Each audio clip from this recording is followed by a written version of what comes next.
ओम नमः सिद्धेभ्यः जय श्री ओम नमः सिद्धेभ्यः जय श्री ओम नमः सिद्धेभ्यः। मंगलम भगवान वीरो मंगलम गौतमो गणी मंगलम कुंद कुंदाद्यो जैन धर्मोस्तु मंगलम सर्व मंगल मांगल्यम सर्व कल्याण कारकम प्रधानम सर्वधर्माणां जैनम जयतु शासनम जैनम जयतु शासनम जैनम जयतु शासनम। तो देखिए हमारा विषय चल रहा था क्रमबद्ध पर्याय का। तो और दूसरे बहुत सारे प्राचीन ग्रंथ हैं, उनमें भी ये क्रमबद्ध पर्याय दिया है। जैसे ये ग्रंथ है कार्तिकेय अनुप्रेक्षा, प्रसिद्ध ग्रंथ है ये, चरणान योग का खास ग्रंथ है खास तौर से, जिसमें वो 12 अनुप्रेक्षाएं और सारी जो श्रावक धर्म के बारे में विस्तार से बताया है। और उन्होंने कुछ जो 3 गाथाएं इसकी हैं जो क्रमबद्ध पर्याय को समर्पित हैं, क्रमबद्ध पर्याय के बारे में बताया। प्राकृत में है रचना, तो ये 3 गाथाएं मैं आपको बताऊंगा। कार्तिकेय अनुप्रेक्षा ग्रंथ की 321, 322 और 323 नंबर की गाथाएं हैं, तो जिनमें क्रमबद्ध पर्याय के बारे में बहुत विस्तार से बताया। तो ये 3 गाथाएं प्राकृत में मैं आपको पढ़ के सुनाता हूँ। इसमें पेज नंबर 139 पे दिया है कारण रेश में। जम जस्य जम्मि देशे जेण विहाणेन जम्मि कालम्मि अनादम जिनेन नियदम जम्मम वाहवो मरणम वा। देखो इसका अर्थ निकालेंगे तो अब थोड़े शब्द समझ में भी आएंगे। तम तस्य तम्मि देशे तेण विहाणेन तम्मि कालम्मि कोशक्कदिवारेन्दुम इंदो वातः जुनिंदो वा। एवं जो निश्चयदो, निश्चयदो निश्चय, एवं जो निश्चयदो जानदि दव्वाणि सब पज्जाहे सो सद्दिट्ठी शुद्धो, सद्दिट्ठी माने सम्यक दृष्टि, सो सद्दिट्ठी शुद्धो जो संकदि सोहु कुद्दिट्ठी, कुदृष्टि, कुद्दिट्ठी माने मिथ्या दृष्टि। ये गाथाएं प्राकृत भाषा में हैं। इसका अर्थ इस तरह से है, जिस जीव का जिस देश में जिस काल में जिस विधि से जो जन्म अथवा मरण जिनेन्द्र भगवंतों ने निश्चित रूप से जाना है, उस जीव का उसी देश में उसी काल में उसी विधि से वह अवश्य होता है। उसे टालने में इंद्र अथवा जिनेन्द्र कौन समर्थ है, अर्थात कोई भी उसे टाल नहीं सकता। इस तरह से जो सर्व द्रव्यों को और उनकी सर्व पर्यायों को जानता है, अर्थात यह नियम प्रत्येक द्रव्य की प्रत्येक पर्याय पर लगता है ऐसा जो जानता है, वह सम्यक दृष्टि है। और जो इसमें शंका करता है वह मिथ्या दृष्टि है। ये कार्तिकेय स्वामी ने लिखा। तो ये बोल रही हैं कि ये उज्ज्वला जी कि ये अपने कुछ कैसेट्स बना रही थी। आपको याद होगा 20 जनवरी 2001 को ये 26 जनवरी को भूकंप आया था, उन सब मुंबई में ही थे। तो ये बोल रहे हैं कैसेट के नाम से एक घटना याद आ गई। हमने क्रमबद्ध पर्याय का क्लास 20 जनवरी 2001 से प्रारंभ किया था। रोज सुबह 8:30 से 10 बजे तक ये चलता था। 26 जनवरी को प्रचंड भूकंप आया, यह तो सर्वविदित है, आपको याद होगा, हम भी थे यहाँ पे शक्ति नगर में उस समय। राजकोट में है, राजकोट में आया था, नहीं भुज में आया था। भुज, हाँ भुज राजकोट वो उधर उसी एरिया में। हाँ 26 जनवरी को प्रचंड भूकंप हुआ था, यह तो सर्वविदित ही है। उस समय मैं क्लास ले रही थी, मेरा नीचे का आसन डगमगाने लगा। मेरे ख्याल से बॉम्बे में भी आया था उस टाइम, क्योंकि ये बॉम्बे का ही किस्सा है। मेरा नीचे का आसन डगमगाने लगा। जैसा बॉम्बे में उसके इफेक्ट्स आए थे। हाँ, हम मसूरी बिल्डिंग में थे उस टाइम। मैं तो वहाँ मालवार हिल पे पूर्णिमा में था। हाँ, डाइनिंग टेबल बैठा हुआ था, गिलास गिर गया था। हाँ, तो ये बोल रहे हैं मेरा नीचे का आसन डगमगाने लगा, क्या हो रहा है ऐसा विचार मन में आ रहा था। तभी सामने बैठे हुए मुमुक्षुओं के चेहरे के भाव, थोड़ी भीति थोड़ी हलचल मेरे ख्याल में आ गई। मैंने अपना वक्तव्य जारी ही रखा था। हम सभी ने अत्यंत निश्चिंतता से स्वाध्याय चालू रखा। लगातार 2 मिनट तक भूकंप होता रहा। उस दिन की कैसेट सुनोगे तो तुम्हें ये समझ में आएगा, है ना। ये घटना जान करके, क्यों क्रमबद्ध पर्याय ही पढ़ रहे थे, जब जिस जीव का जो जहां जिस समय होना है, ऐसा विश्वास लाने वाला जो कथन था वही चल रहा था। तो इसलिए कोई भी उनमें से थोड़ा बहुत तो विचलित कुछ हुए होंगे लोग, लेकिन बोले सब फिर स्थिर हो गए।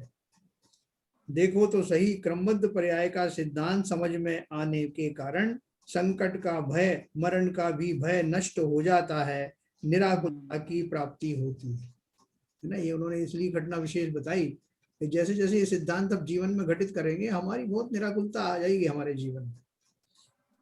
क्रमबद्ध पर्याय का सिद्धांत सिद्ध करने के लिए सर्वज्ञता सबसे प्रबल हेतु दिया जाता है। सर्वज्ञ के आधार पर ये कहा जाता है, सर्वज्ञता के आधार से क्रमबद्ध पर्याय सिद्ध किया जाता है।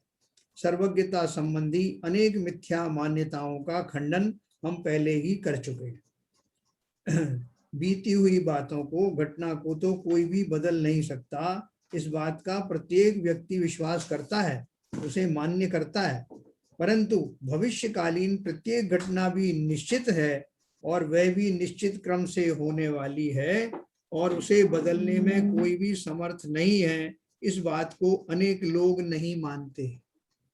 भूतकाल का तो जब निकल गया है तो अपने को मालूम भी है, तो मान लिया गया हाँ भूतकाल में घटित हुआ था, लेकिन भविष्य में भी होगा ऐसा विश्वास बहुतों को नहीं होता।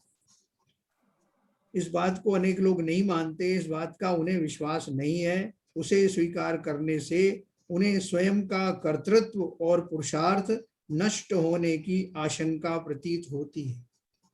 पराधीन, परवश, परतंत्र होना भाषित होता है। उनको लगता है कि अगर ये सिद्धांत मान लिया गया तो हम तो पराधीन हो गए ना, जैसे अपन बार बार कहते हैं, हम फिर क्या करें, हमारा तो करना धरना जो है अभी कुछ पहले से निश्चित है, तो हम वही करेंगे जो हमारा निश्चित है। तो हमारा करने का सब भाव भी खत्म हो गया, और जब निश्चित है तो हम क्या करें, हाथ पे हाथ धरे बैठे रहे।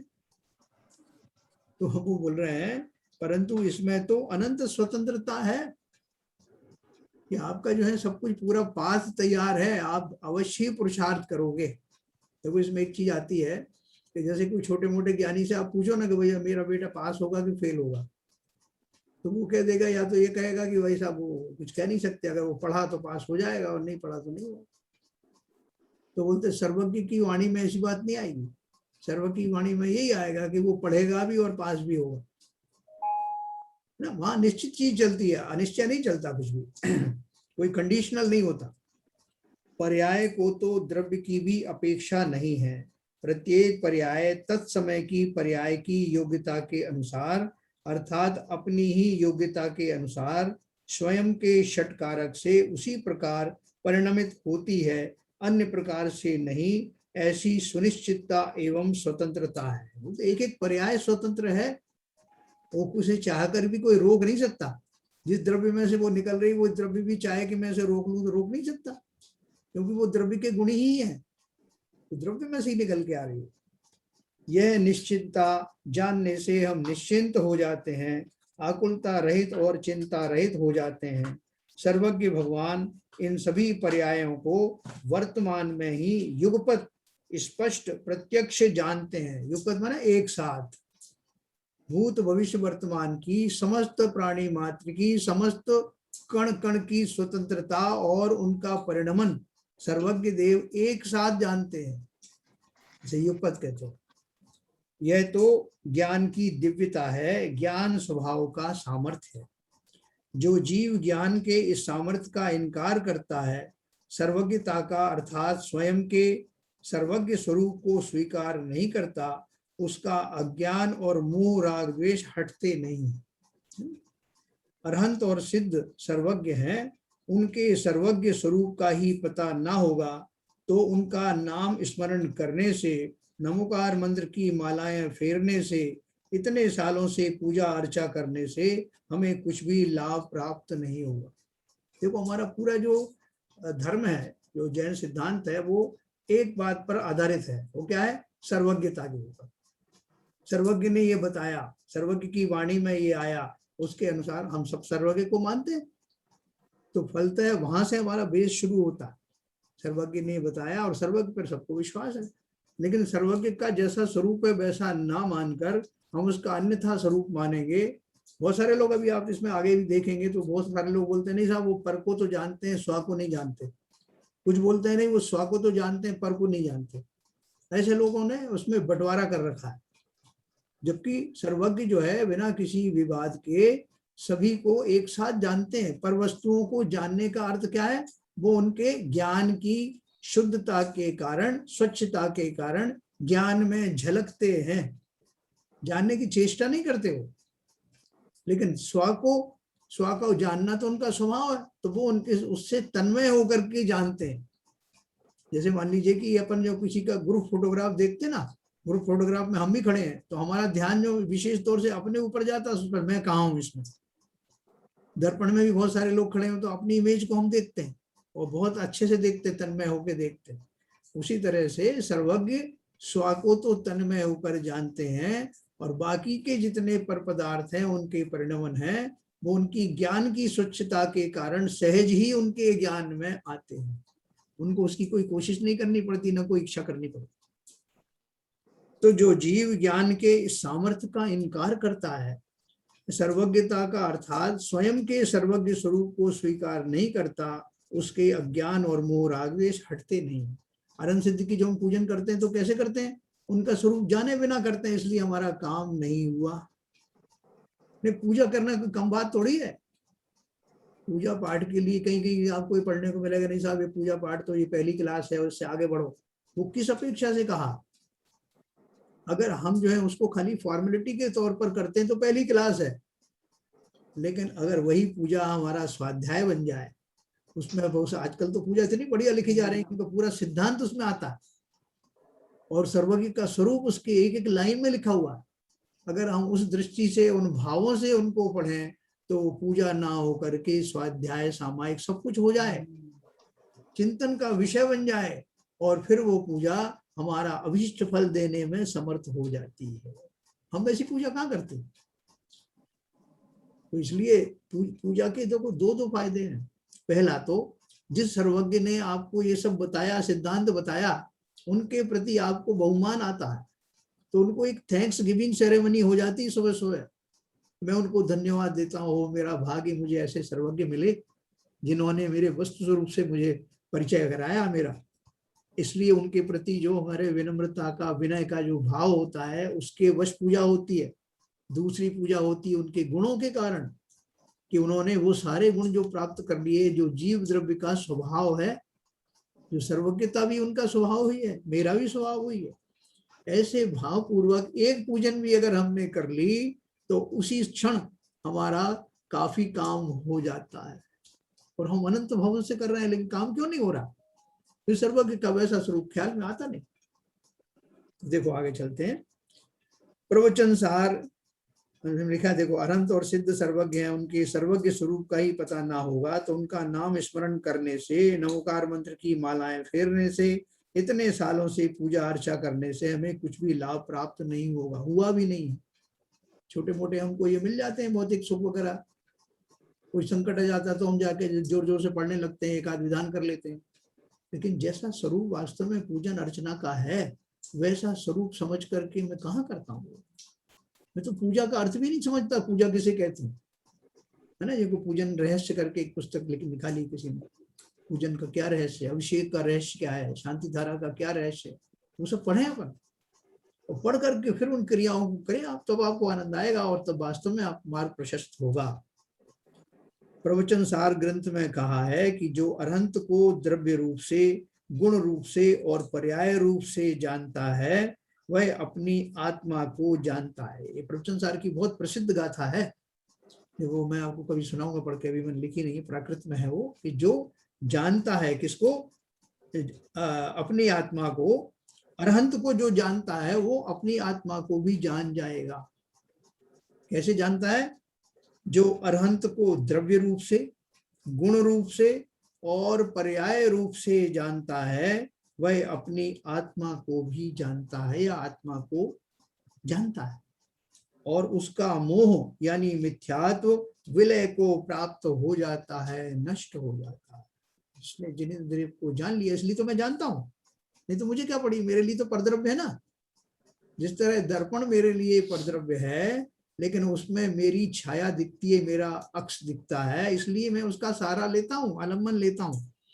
उसी तरह से मैं सर्वज्ञ देव को, अनंत आदि को इसलिए जानता हूं कि उनमें मेरा स्वभाव दर्पण की तरह झलकता है। मैं अपना चेहरा डायरेक्ट नहीं देख सकता, दर्पण का सहारा लेता हूं और फिर देखता हूं अच्छा ये मैं हूं। उसी तरह से अनंत को जिसने जान लिया, कैसे जान लिया? द्रव्य से, गुण से और पर्याय से, तीनों से भली भांति समझ लिया। समझो कि उसने स्वयं को ही समझ लिया।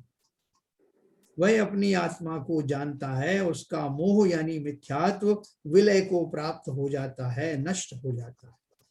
जो जीव अरहंत को तो मानते हैं, परंतु उनके सर्वज्ञ स्वरूप संबंधी अनभिज्ञ हैं, उनका अरहंतों को मानना, पूजना, नमस्कार करना सब व्यर्थ है। क्यों व्यर्थ है? देखो, जिस रूप में अगर हम वैसे मानते हैं उनको कि ये हमारे कुल गुरु हैं, ये हमारे जो है कुलों से कुल देवता हैं, उस अपेक्षा से माने मैंने जन्म लिया है जैन कुल में, तो इसलिए मैं उनको मानता हूँ। तो ऐसे तो सब लोग मानते हैं। विष्णु, जो हिंदू धर्म वाले हैं, वो सब अपने कोई महादेव जी को मानते हैं, शंकर जी को मानते हैं, सब अपने अपने उसको मानते रहते हैं। तो मैं भी उसी तरह से मान रहा हूँ। उनमें मुझ में क्या फर्क हुआ? वो भी अपना रुद्राभिषेक करते हैं और मैं भी यहाँ पे शांति धारा करता हूँ, अभिषेक करता हूँ। तो कुछ अंतर है क्या? अगर वैसा ही मैं मानता हूं तो मैं भी उन्हीं जैसा ही हूं, कुछ फर्क नहीं है। उन्होंने एक अपने शंकर जी को बना दिया, हमारे शंकर जी ये हैं, लेकिन वही तो भाव है, वही हमारी क्रियाएं हैं, उसी तरह के भाव। तो क्या हमारा फर्क पड़ा? फिर क्या फायदा हुआ जैन कुल में जन्म लेने का? तो इसलिए उन्होंने क्या लिखा कि अगर हम सर्वज्ञ स्वरूप के से अनभिज्ञ हैं तो अरहंतों को मानना, पूजना, नमस्कार करना सब ऐसा ही है। ऐसा हम करते हैं, अनादिकाल से पूजन करते हैं, 8 द्रव्य इकट्ठे करते हैं और चढ़ा के चल भाग जाते हैं। और वो सबसे कहते थे वो मजा नहीं आ रहा, आजकल जो है ऐसा कोरोना पीरियड चल रहा है, आजकल जो है मजा नहीं आ रहा पूजन करने में। अरे मजा तो तुम्हें वास्तव में तब भी, वास्तविक मजा तो तब भी नहीं आ रहा था जब मंदिर में बैठ के करते थे। ये तुम्हारा भ्रम था कि बहुत मजा आ रहा है जय जय नाथ परमोरु करने से। जैसा आनंद उससे अनुभूति निकाली जा सकती थी उन पूजाओं से, वैसी तो तुम घर में भी निकाल सकते हो। वो भाव यहां भी लाए जा सकते हैं। हम वही नहीं लाए तो यहाँ कैसे लाएंगे? वहां तो सर्वज्ञ की साक्षी में, मंदिर आदि में जो पॉजिटिव ऊर्जा होती है, उसमें तो ये कार्य थोड़ा सहज हो जाता है। हमने वहां भी नहीं किया। जब वहां नहीं किया तो यहाँ तो हमारे लिए और मुश्किल हो जाता। इसलिए जब तक भी उनका सानिध्य नहीं मिलता मंदिर आदि का, तब तक भी इस वस्तु स्वरूप को जान के, अरहंत आदि के स्वरूप जान करके घर में भी इसका हम अभ्यास करें, अवश्य कार्य होगा। वो आनंद तो कहीं भी लिया जा सकता है, क्योंकि आत्मा का आनंद है, परम आत्मा का आनंद है। जो प्रथमानी योग में भविष्य संबंधी अनेक वचन आज लिखित रूप में उपलब्ध है। भविष्य के उत्सर्पणी काल में होने वाले 24 तीर्थंकरों के नाम, उनके माता पिता, जन्म और निर्वाण क्षेत्र, इन सारों का उल्लेख जिनागम में है। आज भी कोई किताब उठा के देख लो, बता देंगे 30-24 में कौन कौन होने वाले हैं, जो हो गए पहले पास्ट में, जो चल रहे हैं वो, और जो भविष्य में होने वाले हैं। एक एक आपको उनके नाम, उनके जो चिन्ह और कहाँ कहाँ होने वाले हैं, उनका सब कुछ पूरा उल्लेख मिल जाएगा। उनके माता का नाम, पिता का नाम, कौन से स्वर्ग से आएंगे, ये सब बता। तो कैसे पता ये सब? अगर निश्चित नहीं होता तो ये कैसे लिख देता आदमी? तो रोज बदल देता, साहब आज की तारीख में मेरे ज्ञान में ये आया, अब कल का मुझे पता नहीं, कल कोई दूसरे हो सकते। अगर निश्चित नहीं होती ये घटनाएं तो कौन इतने कॉन्फिडेंस के साथ उसको प्रेडिक्ट करता कि ऐसा ही होगा?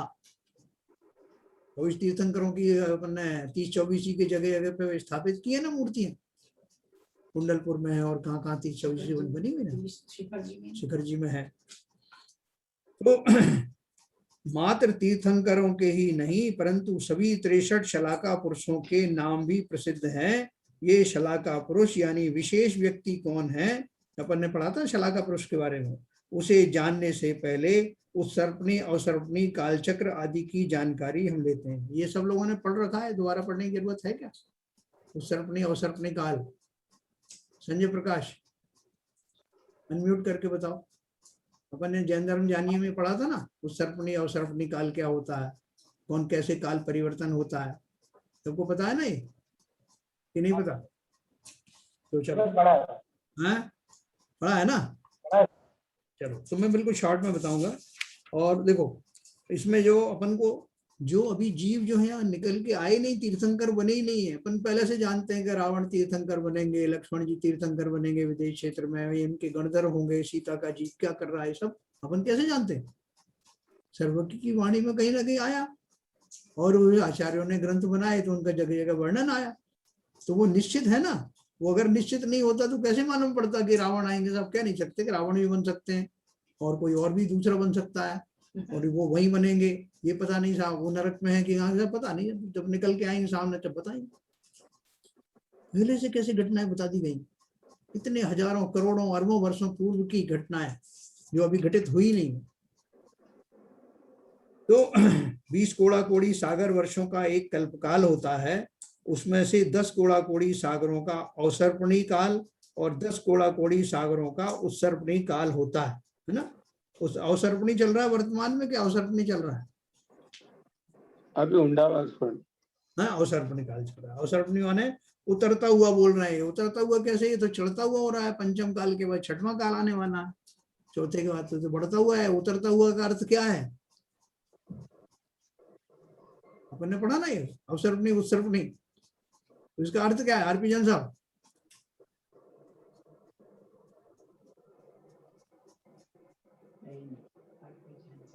आरपी जैन साहब है? हाँ सर।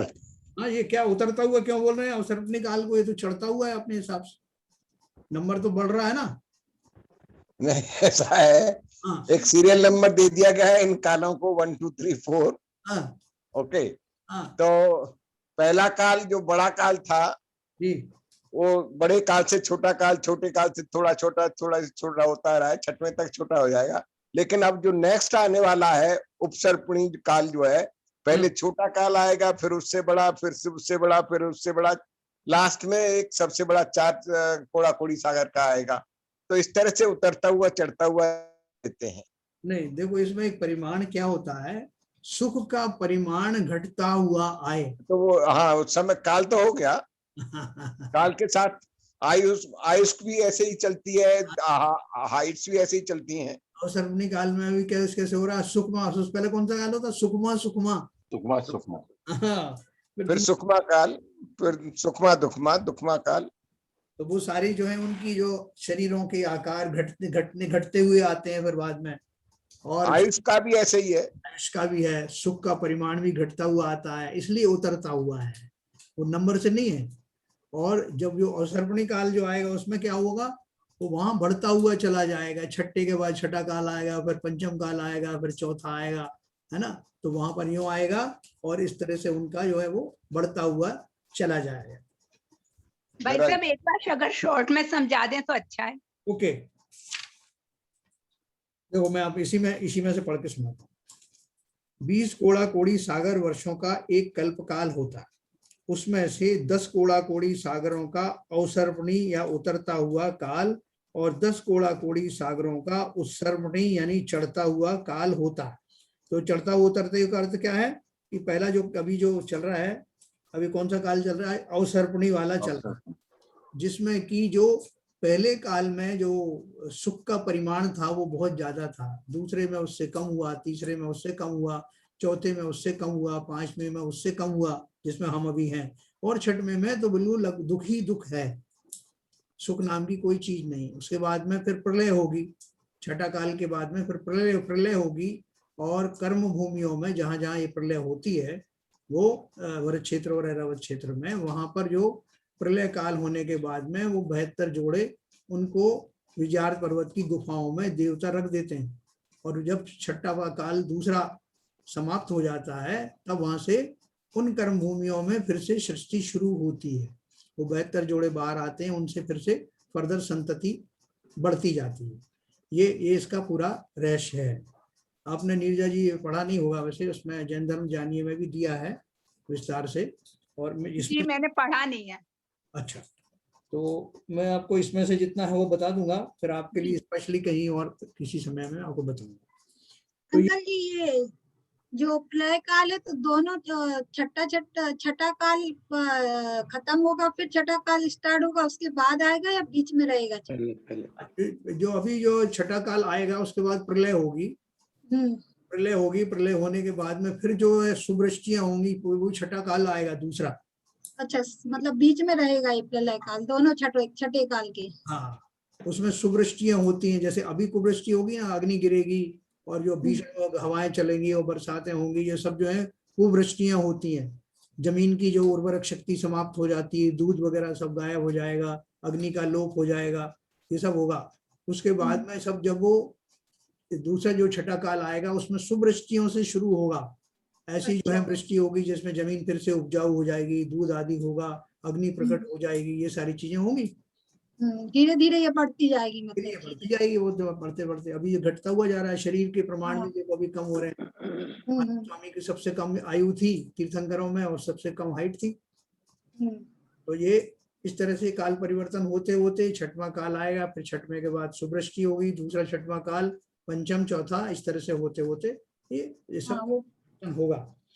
तो ये बता रहे हैं कि 20 कोड़ा टोटल जो है 20 कोड़ा कोड़ी सागर का एक कल्प काल कहा जाता है, जिसमें 10 कोड़ा कोड़ी सागर तो जो है अवसर्पणी वाला और 10 कोड़ा कोड़ी सागर का उत्सर्पणी काल। सागर बहुत बड़ा होता है, तो सागर और कोड़ा कोड़ी का सविस्तार प्रमाण शायद करणान योग में भी अभी हमारी जो किताब बीच में छूट गई ना उसमें फिर से आएगा।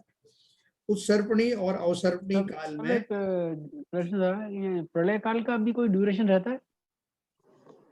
हाँ, ड्यूरेशन है, वो वृष्टियों का तो उसमें आता है 7 दिन तक जो है वो वृष्टियां होती हैं, और वो कितने काल तक चलता है वो मैं आपको फिर से देख के बताऊंगा उसमें। तो ये उसमें आप देख लेंगे, आपके पास किताब है ना जैन धर्म जानी में विस्तार से दिया उसमें। अच्छा,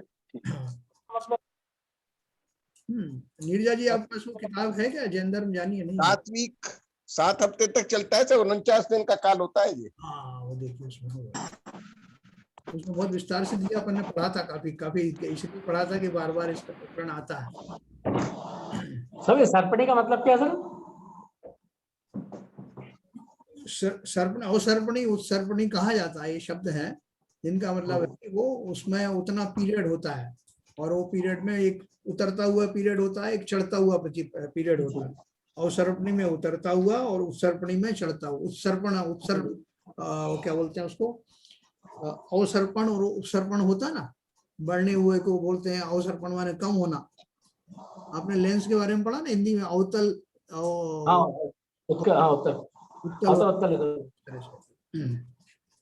सागर और कोड़ा कोड़ी का सविस्तार प्रमाण हम फिर से पढ़ेंगे बाद में। उत्सर्पणी और अवसर्पणी काल में काल के 6 विभाग होते हैं। अवसर्पणी के पहले विभाग यानी काल को सुखमा सुखमा कहते हैं, जो अपन पहले छोड़ा है, मतलब जो जब काल शुरू हुआ था तब सुखमा सुखमा था, सुखी सुख था। उस वक्त यहाँ भरत क्षेत्र में उत्तम भोग भूमि होती है। मनुष्य और त्रियंचों की उत्कृष्ट आयु 3 पल्य होती है। कितनी बड़ी आयु होती है उस काल में, तथा उनकी लंबाई यानी हाइट 3 कोस होती है। 6-6 मील का ऊंचाई का शरीर होता है। आप सोच भी नहीं सकते, 6 मील का पहाड़ खड़ा हुआ आपके सामने है ना, इतने बड़े बड़े शरीर। उस काल के अंत में आयु 2 पल्य और लंबाई 2 कोस रह जाती है ना, घट रही है ना। यह काल 4 कोड़ा कोड़ी सागर का होता है। कौन सा वाला? सुखमा। उसके पश्चात आने वाले दूसरे काल को सुखमा कहते हैं, सुखमा काल। उस वक्त यहाँ मध्यम भोग भूमि रहती है, वो उत्कृष्ट भोग भूमि होती है, और यहाँ पर मध्यम भोग भूमि रहती है। जैसे सुख, कल्प वृक्ष आदि भोग आदि जिस उच्च कोटि के पहले वाले काल में होते हैं, उससे थोड़ा सा कम क्वालिटी वाले जो भोग होते हैं उसमें दूसरे सुखमा काल में होते हैं। आयु शुरू में 2 पल्य और अंत में 1 पल्य की होती है, और लंबाई यानी हाइट शुरू में 2 कोस और अंत में 1 कोस होती है। यह काल 3 कोड़ा कोड़ी सागर का होता है।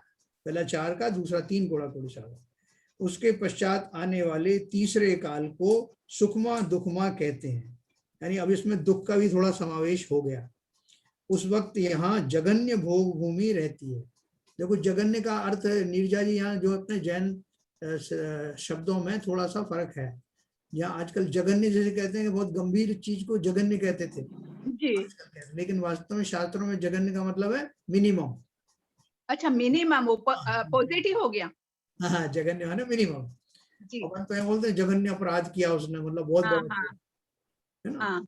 अभी देखो शब्द कैसे बदल रहे हैं। जो पाखंड नाम का एक शब्द था पहले, जी, जी, पाखंड जो है पूजनीय को बोलते थे। जी। वो पूजनीय और शुद्धि के लिए पाखंड शब्द इस्तेमाल करते थे। अभी कालांतर में पाखंड का अर्थ क्या हो गया? ये ढोंग करना, ढोंग करना। हाँ। ऐसे शब्द बदलते रहते हैं। अभी देखो अपन बोलते थे कुछ दिन पहले तक, कोरोना से पहले अपन बोलते हैं सबको पॉजिटिव रहना चाहिए, बी पॉजिटिव। और अभी क्या बोलते हैं, कोई पॉजिटिव हो जाए तो अरे साहब ये पॉजिटिव, इतने पॉजिटिव केस आ गए, तो बोले अपनी पॉजिटिविटी का ख्याल रखो, नेगेटिव बन जाओ जल्दी से। कोरोना के संदर्भ में। हाँ, तो वो संदर्भ बदलते बदलते लोग भूल ही जाएंगे कि हमको कम से कम पॉजिटिव रहना है। पहले बोलते थे बी पॉजिटिव, है ना। अब सबसे बोलते हैं जल्दी से नेगेटिव हो जाओ। भाई साहब नेगेटिव रिपोर्ट आई क्या आपकी नेगेटिविटी की? तो वो ऐसे शब्द जो है कालांतर में अलग अलग रेफरेंस के कारण बदलते रहते हैं। जी। तो यहाँ मैंने आपको स्पेशली इसलिए बताया कि अभी जैन शास्त्रों में जगन्य और उत्कृष्ट शब्द का प्रयोग बहुत होता है। जी, जी। तो जगन्य का अर्थ है मिनिमम और उत्कृष्ट का अर्थ है मैक्सिमम। तो उस वक्त यहाँ जगन्य भोग भूमि रहती है। आयु शुरू में 1 पल्य और अंत में 1 कोटि पूर्व होती है। लंबाई शुरू में 1 कोस तो अंत में 500 धनुष होती है। 1 पूर्व का अर्थ है 70,56,000 करोड़ वर्ष, है ना। पूर्व की बात हो रही ना, इतने कोटि पूर्व, इतने करोड़ पूर्व। और पूर्व का अर्थ क्या है? 70,56,000 करोड़ वर्ष, या 84 लाख गुणा 84 लाख वर्ष। इसे 1 करोड़ से गुणा करने पर 1 कोटि पूर्व संख्या होती है। कोटि पूर्व का परिमाण ये बताया है। पूर्व में कितना होगा? 1 पूर्व का मतलब 84 लाख इंटू 84 लाख वर्ष, ठीक है। ये हो गया आपका 1 पूर्व। और 1 कोटि पूर्व कहें तो उसमें 1 करोड़ से मल्टीप्लाई कर दीजिए, ठीक है ना। तो ये हो गया 1 कोटि पूर्व। तो ये तीसरा काल 2 कोड़ा कोड़ी सागर वर्षों का होता है। तीसरे काल की बात होती है। कम होते जा रहे हैं, देखो पीरियड, समय भी कम होता जा रहा है, हाइट कम होती जा रही, आयु कम होती जा रही। चौथे काल को दुखमा सुखमा कहते हैं, जो अभी पीछे छूट गया हमारा, दुखमा सुखमा कहते हैं। इस काल में यहाँ कर्म भूमि का प्रारंभ होता है। पहले कल्प वृक्ष थे यहाँ पर तृतीय काल में। चतुर्थ काल में कल्प वृक्ष लोप होने लगते हैं, सूर्य चंद्रमा जो है दिखाई देने लगते हैं, और इनसे सारा जो असी मसी कृषि आदि जो आदिनाथ भगवान ने सिखाया था वो सब चतुर्थ काल में लोग उसको करने लगते हैं। सब बिजनेस वगैरह शुरू होते हैं ऑटोमेटिकली। वो जैसे कल्प वृक्ष मिलता था अब नहीं मिल रहा चतुर्थ काल में। इसी काल में जो तीर्थंकर आदि सारे होते हैं इसी में, चतुर्थ काल में मुख्य रूप से। तो चौथे काल को दुखमा सुखमा कहते हैं। इस काल में यहाँ कर्म भूमि का प्रारंभ होता है। शुरू में आयु 1 कोटि पूर्व, यानी भोग भूमि थी ना पहले, चौथे काल से पहले तक, तो भोग भूमि से बदल करके अब कर्म भूमि आ गई है, करो और खाओ। शुरू में आयु 1 कोटि पूर्व तो अंत में 120 वर्ष की होती है। लंबाई शुरू में 500 धनुष तो अंत में 7 हाथ होती है। यह काल 1 कोड़ा कोड़ी सागर में 42,000 वर्ष कम इतना होता है। इस चतुर्थ काल में जीवों का मोक्ष गमन यानी मोक्ष प्राप्त करना प्रारंभ होता है, ठीक है। यहाँ से ये मोक्ष जाने, कर्म भूमि का अर्थ ये है, वास्तविक अर्थ ये है कि यहाँ पर आपका जो है स्वयं के पुरुषार्थ के द्वारा जीव मोक्ष को प्राप्त करते हैं। 24 तीर्थंकर इसी काल में होते हैं।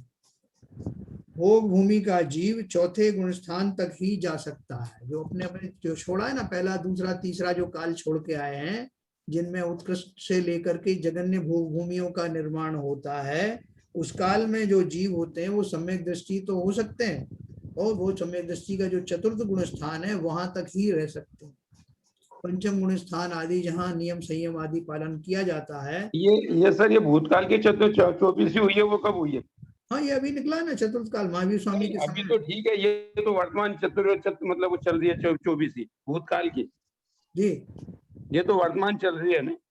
नहीं, वर्तमान क्या चल रही, वो तो निकल गई ना। अपन वर्तमान कहते इसलिए हैं कि जब तक नई 24 नहीं आती तब तक इसको अपन वर्तमान कह रहे हाँ हैं। तो मतलब वो आपके पास ठीक है, लेकिन मतलब भूतकाल कैसे होगी? भूत में जो अपनी 24 थी, अंकल जी त्रिकाल 24 ही रहती ना, भूत वर्तमान और भविष्य। तो भविष्य वर्तमान में वो तो अपन ये भूत 24 वाली नहीं 24 मानते कब हो, हुई? तो भूतकाल वाली वो उसकी बोल रहे हैं।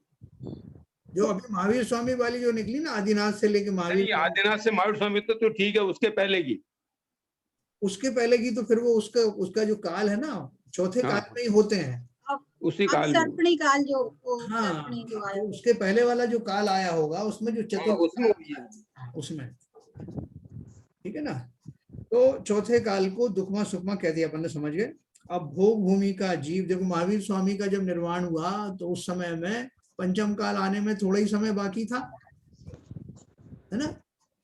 और जम्मू कुमार जी जो चतुर्थ काल में उत्पन्न हुए और पंचम काल में मोक्ष गए। तो नियम क्या है कि जो जीव पंचम काल में उत्पन्न होते हैं वो मोक्ष नहीं जाते, लेकिन चतुर्थ काल में उत्पन्न होकर के और पंचम काल में मोक्ष जाया जा सकता है, ठीक है ना। तो ऐसे जम्मू कुमार आदि हुए महावीर स्वामी के बाद में, कितने केवली बने, कितने शुद्ध केवली हुए, सब अपने यहाँ वर्णन दिया हुआ है पूरा।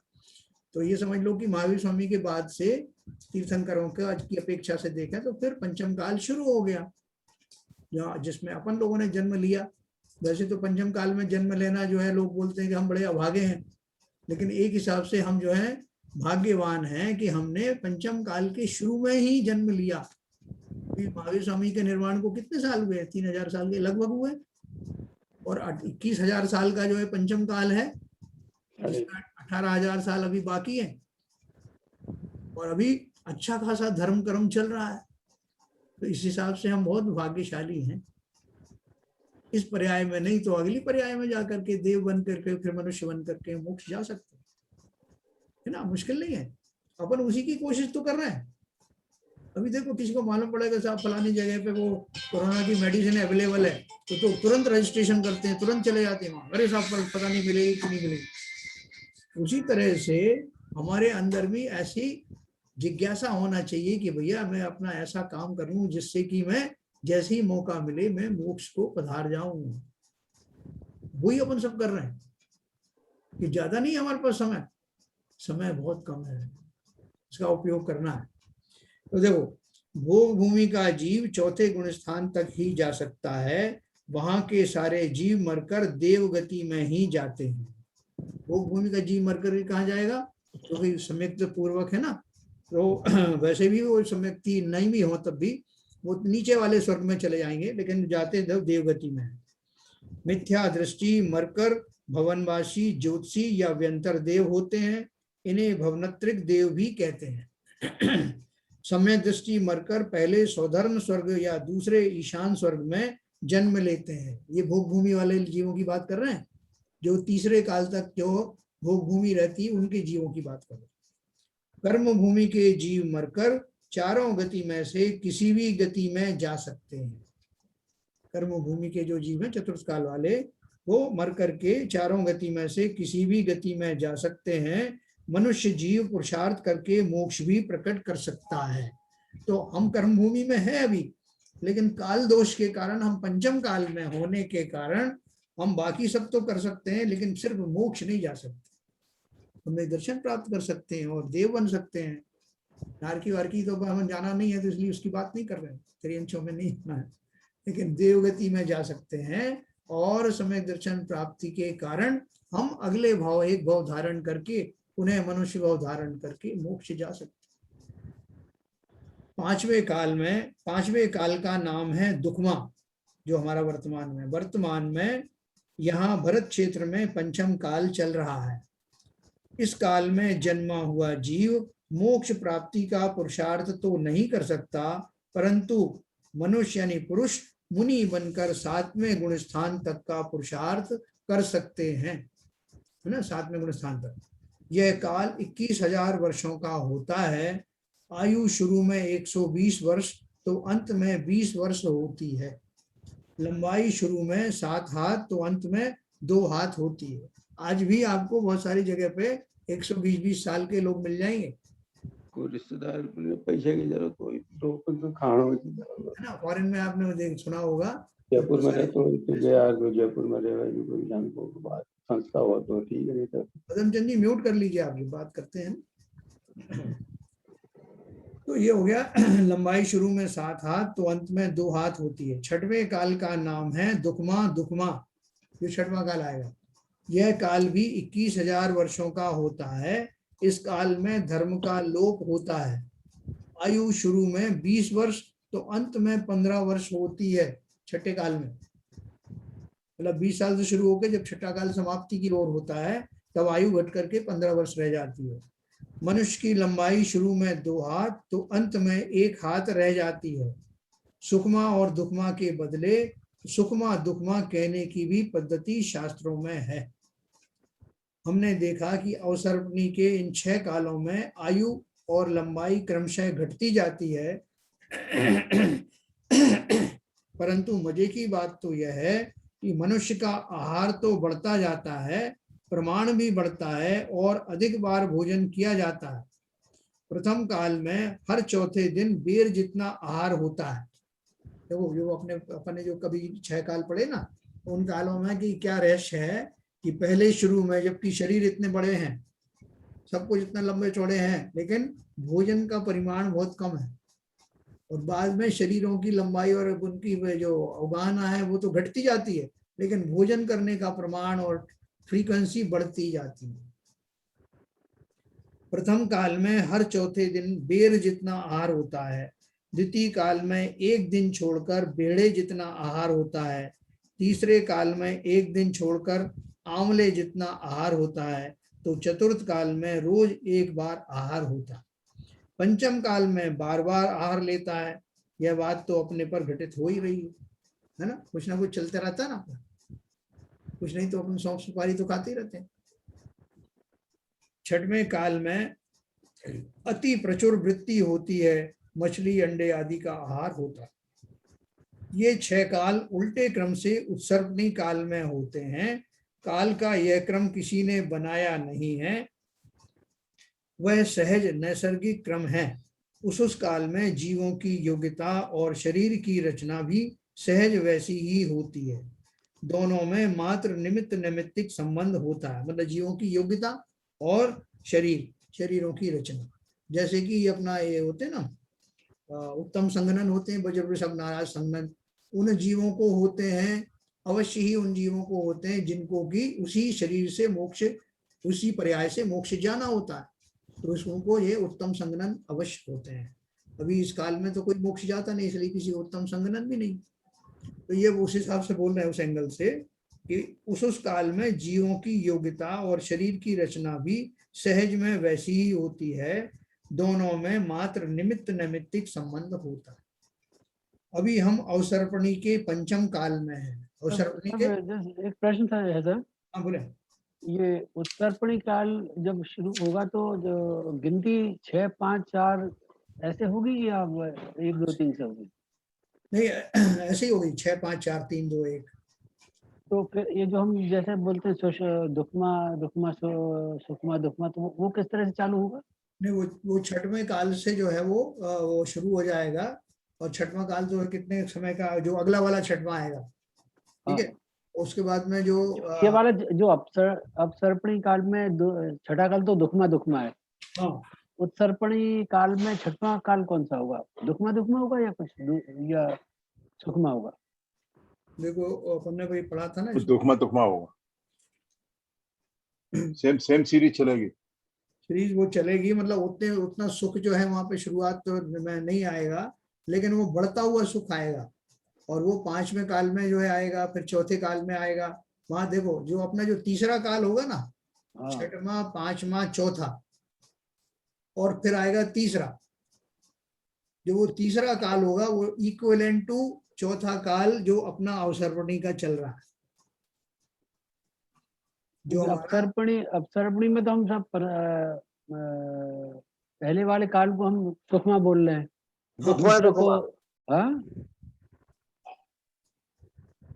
देखो जो अपना जो चौथे काल में तीर्थंकर आदि होते ना, अपन ने भी पढ़ा अवसर्पणी में, तो वो जो उत्सर्पणी काल होगा उसका जो तीसरा काल होगा, क्योंकि गिनती से उसका नंबर 4 आएगा, 6 5। क्योंकि सब मुझे लगता है सब इसका दुखमा सुखमा वाला जो सीक्वेंस है वो पलट जाएगा वहां पे, क्योंकि पहला काल में तो बिल्कुल हाँ। कह रहे हैं आप, नंबर कुछ भी दे दीजिए आप, हाँ लेकिन ये चैनल जो है उल्टी हो जाएगी जब इधर से जाएगी ऊपर से, दुखमा दुखमा पहले आएगा। उत्सर्पणी में सब सुखमा पहले आएगा, फिर सुखमा सुखमा, फिर सुखमा दुखमा, फिर दुखमा, उस तरह से आएगा। एक दूसरे के विपरीत है। हाँ मिरर इमेज है, वैसा ही उल्टा चलता है, उल्टा चलता है, उल्टा चलता है। चलेगा जी। हाँ उल्टा, पहले दुखमा दुखमा आएगा छठा, पहला दुखमा दुखमा, पहले फिर दुखमा दुखमा, फिर दुखमा दुखमा सुखमा, फिर सुखमा सुखमा। हाँ, और जो उसमें छठा पांचवा चौथा आएगा उसी में मोक्ष जाएंगे फिर। हाँ ये चौथा तीसरा हाँ। काल। चौथे काल में भविष्य वाली वो काल 24 है, जो हाँ। भविष्य की हाँ, भविष्य वाली 24 शंकर भगवान है। और किसी में नहीं है। उसका तीसरा काल जो है हमारे चौथे काल के इक्विवेलेंट होगा। हाँ हाँ ऐसा के बाद मिरर इमेज हो जाती है ना उसकी। हाँ बराबर है। हाँ तो नंबर से गिना जाइए, उसमें एक्चुअली में सुखमा दुखमा काल में जो है शीत तीर्थंकर होते हैं बस। हाँ बिल्कुल सही, हाँ। बिल्कुल सही कहा। आप सीरियल नंबर छोड़ दीजिए। हाँ नहीं, सीरियल नंबर पे अगर अपन गिने ना उसको, तो जैसे राइट, अगला जो छठवां आएगा वो पहले नंबर पे, उसके बाद पांचवा आएगा पांचवा, फिर चौथा। बिल्कुल सही, बिल्कुल सही, तीसरे नंबर पे, तीसरा आएगा चौथे नंबर पे। एकदम उत्तम। नहीं वो तो ठीक है सर, एक्चुअली मेरा सुखमा दुखमा सीक्वेंस से मतलब था। जैसे अभी उत्सर्पणी काल में, अपसर्पणी काल में जो प्रथम काल है वो है सुखमा। इस सुखमा से पहले प्रलय के बाद ही आया ना, ये जो प्रथम काल आया प्रलय के बाद ही आया ना सर। तो प्रलय के बाद जो प्रथम काल आया वो आया सुखमा, फिर दूसरा काल आया नहीं नहीं नहीं नहीं नहीं नहीं नहीं नहीं आएगा, दुखमा छठा ही काल आएगा वापस। ऐसा नहीं है। दुखमा दुखमा से शुरुआत होगी। छठा काल दुखमा ही दुखमा रहेगा। प्रलय के बाद दुखमा दुखमा शुरू होगा। हाँ दुखमा दुखमा शुरू, फिर से छठा काल लगेगा ना, फिर से छठवीं काल आएगा। जो अभी काल चल रहा है उसकी मिरर इमेज आ जाएगी उधर। हाँ लेकिन आएगा तो वो छठवां काल, लेकिन क्या है वो आशाएं लेके आएगा कि और अच्छा आने वाला है। अभी वाला तो आ रहा है कि हम जो निराश होते जा रहे हैं, कभी इससे भी अभी तो बढ़ते जाएंगे, फिर तो धीरे धीरे कम होते जाएंगे। अभी तो हमारी उम्मीद क्या है, उल्टी चल कोरोना काल खत्म हो जाए। नहीं, इससे भी बुरा समय आएगा ऐसा अपन को लगता है ना छठवें काल। वहां पर जैसे प्रलय काल तक आए हैं, प्रलय काल तक जिस तरीके से आए हैं, प्रलय के 49 दिन के प्रलय काल को भोग करने के बाद में फिर उसी हिसाब से फिर चढ़ेंगे सुखमा तक। उस हिसाब से हेलो सर, सिंपल बता दीजिए कि ये अपसर्पणी काल के बाद प्रलय आएगा, प्रलय के बाद उत्सर्पणी काल चालू होगा। पहले सुनिए पहले छठा काल आएगा। ये जो छठा काल है ये क्या होगा, सुखमा होगा या दुखमा दुखमा दुखमा दुखमा शुरू होगा, दुखमा दुखमा शुरू होगा, फिर दुखमा सुखमा शुरू होगा, फिर उत्सर्पणी काल का जो पहला जो काल है, छठा यानी पहला जो काल है वो सुखमा होगा, और सुखमा के बाद प्रलय आएगी। अरे सर अभी आपने उत्सर्पणी काल में छठा काल बोला ना, गिनती चालू है 6 6 5 4 3 वो सुख बढ़ता हुआ है, उसमें सुख घटता हुआ है। हेलो हाँ, मेरा ये कहना है, इन चक्करों में क्यों पड़ रहे हैं अपन, तो इस काल में चल रहे हैं, उसको देखते रहो शांति के साथ में, काम परेशान है लगे। हमें भी समझ लेने दो साहब, हमें भी समझ लेने दो कौन सा काल आएगा। समझे करना क्या, अपन को वो देखना ही नहीं है, बस तो अपन तो अच्छे ये पहुंच जाएंगे ना। जब समझेंगे तभी तो वैसे पुरुषार्थ करेंगे कि हमें समय नहीं आना है। समझ का है, अपन तो परेशान हो रहे हैं, परेशान मत हो, जो है सो ठीक है। उस काल में भी हम रहेंगे, उस काल में हम जाएंगे क्या, हम तो यहीं रहेंगे। कौन सी बात अलग है, कोशिश ये करो, देव रहेंगे या रहेंगे, लेकिन हम तो ये कह रहे हैं कोशिश करो भगवान से कि छठवां काल देखना ही नहीं पड़ा, अपन तो उसमें स्वर्ग में रहे, मुझे ज्यादा कोशिश करो, ऐसी कोशिश है। जीवन के किसी पल में वैराग्य मर सकता है, वो देख लो। चलो आगे चलते हम अवसर्पणी का पंचम काल में हैं। वर्तमान का यह हुंडा अवसर्पणी काल है। असंख्यात अवसर्पणी बीत जाने पर एक बार आने वाला ऐसा यह हुंडा अवसर्पणी काल है। अन्य अवसर्पणी की तुलना में यह निकृष्ट काल है। एक जो स्पेशल जो है आता है हुंडा अवसर्पणी, कई जो है अवसर्पणी निकल आने के बाद एक स्पेशल काल आता है, इसे हुंडा अवसर्पणी काल कहते हैं। जैसे हमारे यहाँ वो अधिक मास आता है ना कभी कभी, ये स्पेशल आता है। अन्य अवसर्पणी की तुलना में यह निकृष्ट काल है। तीर्थंकर जीवों के कन्या का होना, जैसे राजा ऋषभदेव को हुई थी, जबकि जनरली नहीं होती थी। चक्रवर्ती का मानभंग होना, सभी तीर्थंकरों का अयोध्या में जन्म ना होना और सभी तीर्थंकरों का समेत शिखर से निर्वाण ना होना आदि अनेक बातें इस हुंडा सर्पणी की विशेषताएं हैं। शलाका पुरुष 63 ना होकर कम होना भी इस काल की विशेषता है। ये सब अपन पढ़ चुके हैं पहले, मैं आपको तो लास्ट में बताता हूँ। विशिष्ट क्रम से चित्रित की हुई सिनेमा की फिल्म उसी क्रम में प्रदर्शित होती है। अपन क्रमबद्ध पर्याय के बारे में पढ़ रहे थे, पेज नंबर 145। उसमें बोल रहे हैं कि जैसे अपन पिक्चर बनती है ना, आप कभी देखोगे पिक्चर में तो एक के बाद एक जो सीन जो घटित होते हैं वो क्रम से होते हैं। आगे पीछे होने से तो वो पूरी चीजें गड़बड़ हो जाती है। तो हमारे जो उसमें जो फोटो लिए जाते हैं, जब हाथ उठता है तो हाथ इतना हाथ उठा तो एक फिल्म बनी, फिर दूसरा हाथ ऊपर उठा दूसरी फिल्म बनी, तो उसको तेजी से रोटेट करते हैं तो हाथ उठता हुआ दिखाई देता है। वो सब क्रम से होता है। वही इन्होंने लिखा है, विशिष्ट क्रम से चित्रित की हुई सिनेमा की फिल्म उसी क्रम से प्रदर्शित होती है, उसका क्रम नहीं बदलता। उसी प्रकार द्रव्य के अनादि अनंत पर्यायों का क्रम निश्चित है, वह बदलता नहीं है। स्थूल दृष्टि से देखने पर जो परिणमन अव्यवस्थित दिखाई देता है, विसंगत लगता है, सूक्ष्मता से विचार करने पर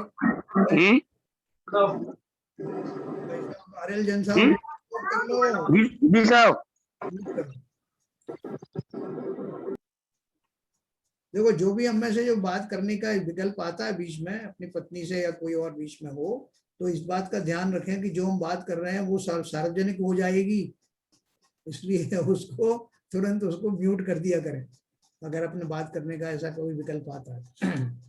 तो देखो क्या बात कर रहे हैं, स्थूल दृष्टि से देखने पर जो परिणमन अव्यवस्थित दिखाई देता है, विसंगत लगता है, सूक्ष्मता से विचार करने पर वह भी सुव्यवस्थित ही होता है, यह बात ख्याल में आती है।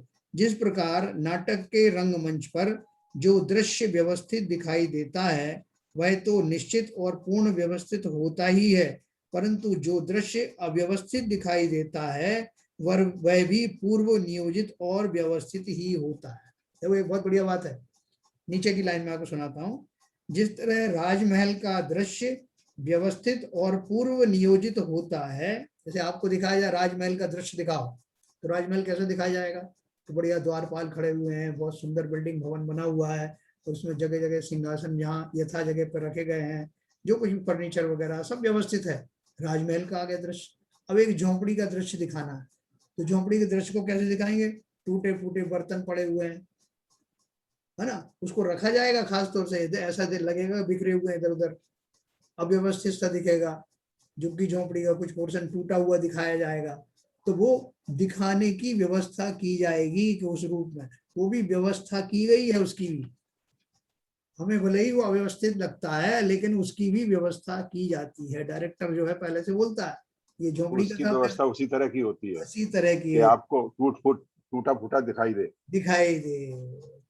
तो इसलिए वो क्या बोल रहे हैं कि टूटे फूटे बर्तन, खटिया, फटे कपड़े आदि सारी वस्तुएं निश्चित पूर्व नियोजित स्थान पर रखनी पड़ती है। उसी प्रकार द्रव्य का अव्यवस्थित दिखने वाला परिणमन भी निश्चित और व्यवस्थित ही होता है। है ना, बोले साहब ऐसा आप बिल्कुल सही है, बिल्कुल सही है। भगवान ने सोचा वही हो रहा है तो वही तो हो तो रहा है ना। तो बोले आप इतने अस्त व्यस्त क्यों हो, कि ये अस्त व्यस्तपना भी उस क्रमबद्ध का एक पार्ट है, उसी पर्याय का हिस्सा है। अभी मैं और इसको जान करके मुझे इस बात का न केवल विश्वास होता है कि सिद्धांत ऐसा ही है, बल्कि जैसे हमारे वो डायरेक्टर कहता है, यहाँ तो डायरेक्टर का प्रकृति में ही ऐसा जो है सिद्धांत होता है, वही डायरेक्टर, सिद्धांत ही डायरेक्टर है। उसके अनुसार ही घटित होता है। नाटक के प्रसंग क्रमशः आते हैं, एक साथ नहीं, उसी प्रकार प्रत्येक द्रव्य की पर्यायें क्रमशः होती हैं, एक साथ नहीं। देखो, एक द्रव्य में होने वाले बहुत सारे गुण हैं। जब हम क्रमबद्ध पर्याय की बात करते हैं तो एक गुण को लेके चलो, पहले उसके अनंत गुणों में से एक गुण की जो पर्याय होंगी वो क्रम से घटित होंगी, दूसरे गुण की पर्याय होगी वो भी अपने क्रम से घटित होगी, और सारे गुण जो हैं उनकी पर्याय एक साथ तो चल रही हैं, लेकिन अपनी अपनी पर्याय क्रम से चल रही हैं। भाई जैसे जैसे समय, एक समय के बाद दूसरा समय आएगा तो दूसरे समय में दूसरे गुण की पर्याय हो सकती है उसी क्रम, अपने क्रम में। नहीं, दूसरे समय में नहीं, हर समय हो रही उनकी, वो रुकती थोड़ी गया, पहले इस गुण को निपट लें तो उसके बाद हम करें। नहीं, सारे गुण, जैसे अपन आम का उदाहरण देते हैं ना, कि आम में एक रसगुण होता है, एक गंध गुण होता है, एक गुण होता है, तो वो तीनों गुणों के अपना अपना परिणमन हो रहा है, तीनों की पर्याय बदल रही है, तीनों की पर्याय अपनी अपनी क्रम में बदल रही है, और फलता वो संपूर्ण आम जो है हमें मधुर होता दिखाई देता है, उसी समय सुगंधित हो जाता है, उसी समय उसका जो स्पर्श भी मुलायम हो जाता है, सब एक साथ होता है। लेकिन हर एक गुण का परिणमन आराम लगता है अपने में अलग अलग है। हाँ, ठीक है सर। तो ये मैं एक लाइन और पढ़ के समाप्त करूंगा। नाटक में यह निश्चित रहता है कि कौन से दृश्य के पश्चात कौन सा दृश्य आएगा, उसी तरह पर्यायों में भी यह निश्चित है कि कौन सी पर्याय के बाद कौन सी पर्याय होगी। जो पर्याय जब जहां जिस प्रकार से जिस निमित्त से जैसी होनी होगी, वही पर्याय तभी वहीं पर उसी प्रकार से उसी निमित्त से वैसी ही होगी, अन्यथा नहीं होगी। इसी का नाम क्रमबद्ध पर्याय है। ठीक है साहब, ऐसा नहीं हो सकता कि हम पहले जन्म में थोड़ा सा शिशु हुए, शिशु होने के बाद बूढ़े हुए, और बूढ़े होने के बाद फिर जवान हुए, ऐसा हो नहीं सकता।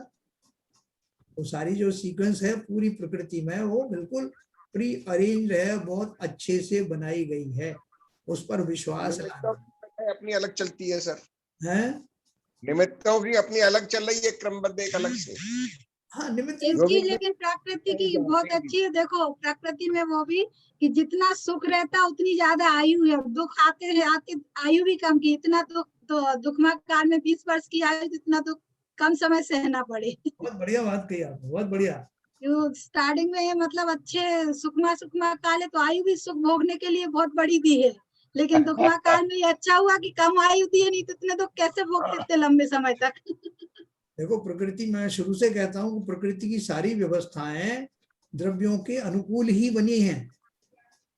हमारे लिए जितनी घटनाएं वो सब हमें प्रेरित करती हैं कि भैया मुक्ति का मार्ग पहचानो और निकल लो, और उसमें जब एक बार निकल जाता है तो उसे बहुत सी मदद मिलती है प्रकृति में,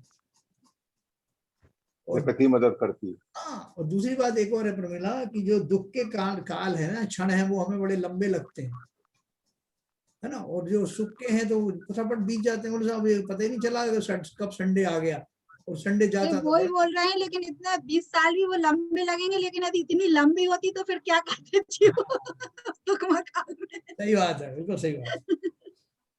तो चलो, हमने इसके बारे में आज थोड़ा पढ़ा, उससे थोड़ा और क्लैरिटी बढ़ी ना हमारी कल से आज। Yes yes yes. तो ये अभी थोड़ा सा और पढ़ेंगे, 1-2 दिन और भी समाप्त करेंगे फिर उसको, तो जब अच्छे से हमारे समझ में आ जाएगा। एक सिद्धांत ये समझ में आने से बहुत आकुलताएं हमारी समाप्त हो जाने वाली हैं, खासतौर से इस कोरोना काल में बहुत हमें इससे मदद मिलने वाली। चलिए साहब, जिनवाणी स्तुति करेंगे।